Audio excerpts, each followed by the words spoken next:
자, 어렵지 않아요. 근데 이 입헌주의 볼게요. 입헌주의는 제가 다른 말로 법치주의라고 얘기한다고 그랬죠. 즉, 법에 의해 통치를 해야 된다. 즉, 법 중에서 가장 높은 법이 뭐예요? 헌법이죠, 여러분. 헌법. 그래서 헌법을 바탕으로 통치가 이루어져야 된다는 원리가 입헌주의의 원리입니다. 되셨죠? 그래서 이제 입헌주의라고 해놓고 이제 법치주의에 대한 설명이 쭉 나와 있죠. 근데 법치주의는 또 뒤에서 또 다뤄요. 형식적 법치주의와 실질적 법치주의를 나눠서 뒤에서 또 다루니까요. 여러분 그때 다시 이야기를 하면 되겠습니다. 있다. 입헌주의라는 것이 있다라는 거 보시면 되겠습니다.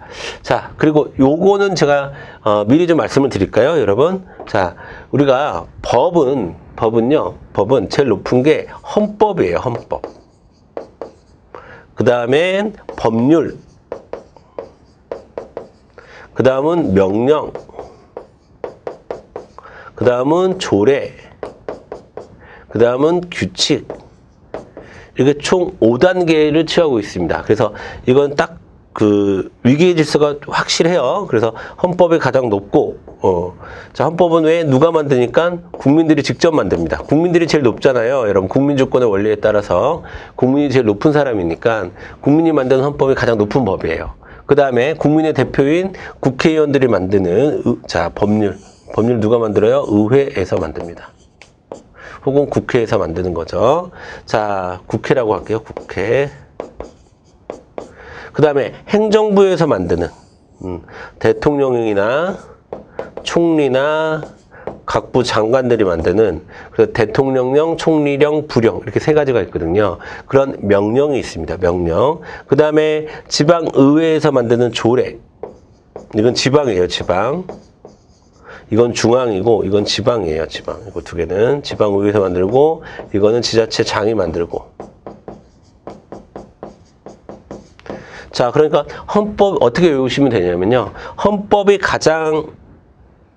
여러분 헌법이 가장 높고요. 자, 헌법이 가장 높아요. 그래서 헌법이 가장 높고 그 다음에는 자, 잘 안 보이네요. 네. 자, 입행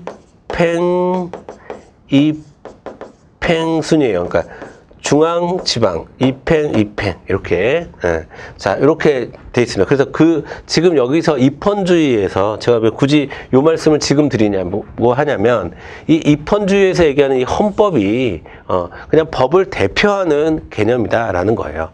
법 중에 가장 높은 거니까 법을 대표하는 개념으로서 헌법을 사용했고 헌법에 입각해서 정치를 해야 된다. 즉 왕이나 군주가 자기 마음대로 왕이 기분 좋은 날은 상을 주고 기분 나쁜 날은 매우 철화하고 똑같은 일을 가지고 그런 게 이제 전근대 사회에서는 근대 이전의 사회에서는 비일비재하게 있었죠. 우리 역사를 봐도 그렇고. 자, 아니면 조선시대 같은 경우에는 국문에 처한다라고 하면서 그냥 왕이 원하는 대답이 나올 때까지 고문하고 그렇죠. 자, 그 다음에 이제 권력 분립의 원리 보도록 할게요. 권력 분립의 원리. 권력 분립의 원리는 자, 이것도 좀 정리를 해드리면 권력 분립의 원리는 일단 권력 분립. 자, 권력 분립은 권력을 나눠야 된다는 거잖아요. 그쵸? 권력을 나눠야 된다는 건데, 첫 번째로는 이념이 있어요, 이념. 권력 분립의 이념이, 자, 두 가지가 있습니다. 아까 봤었던 로크의 이권 분립. 그 다음에 몽테스키우의 삼권 분립. 자, 이념을 일단 구분하실 수 있어야 되고, 그 다음에 형태. 권력 분립의 형태가 있어요. 권력 분립의 형태를 우리가 수평적 권력 분립이라고도 얘기하는 게 있고, 그 다음에 수직적 권력 분립이라는 게 있습니다. 자, 여기서 이야기하는 수평적 권력 분립은 우리가 얘기하는 상권 분립이랑 똑같아요. 입법부, 행정부, 사법부 이렇게 나눠지는 걸 얘기하는 거고요. 자, 입행사 이렇게 나뉘는 거. 이것 입행사 나뉘듯이. 자, 근데 수직적 권력 분립은 지방자치단체를 얘기하는 거네. 중앙, 광역, 기초 이런 식으로 나뉘는 것을 수직적 권력 분립이라고 얘기해요.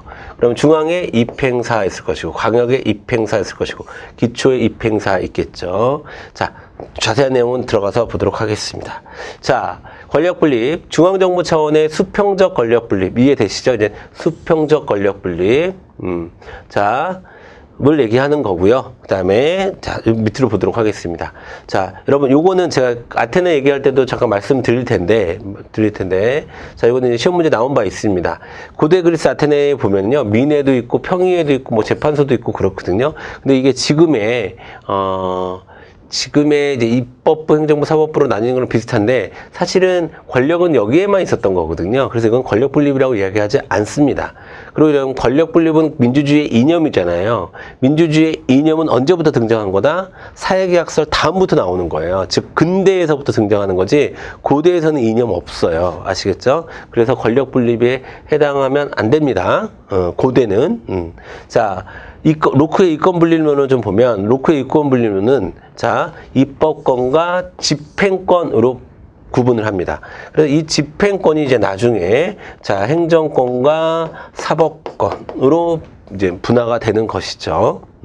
자 됐습니다.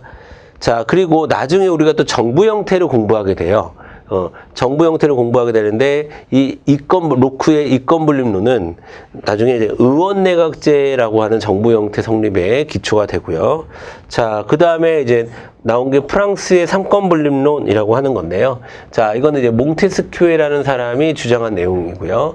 자, 이것이 지금 우리가 받아들이고 있는 거죠. 입법부, 행정부, 사법부 이렇게 분립을 시키는 겁니다. 자, 그리고 요 삼권 분립론은 오늘날의 대통령제, 미국이나 우리나라나 이런 나라들이 취하고 있는 대통령제라고 하는 정부 형태의 토대가 되고 있습니다. 자, 그 정도만 여러분 알아두시고요. 왜냐하면 요 내용에 대해서 이제 뒤에서 계속 다룰 거니까.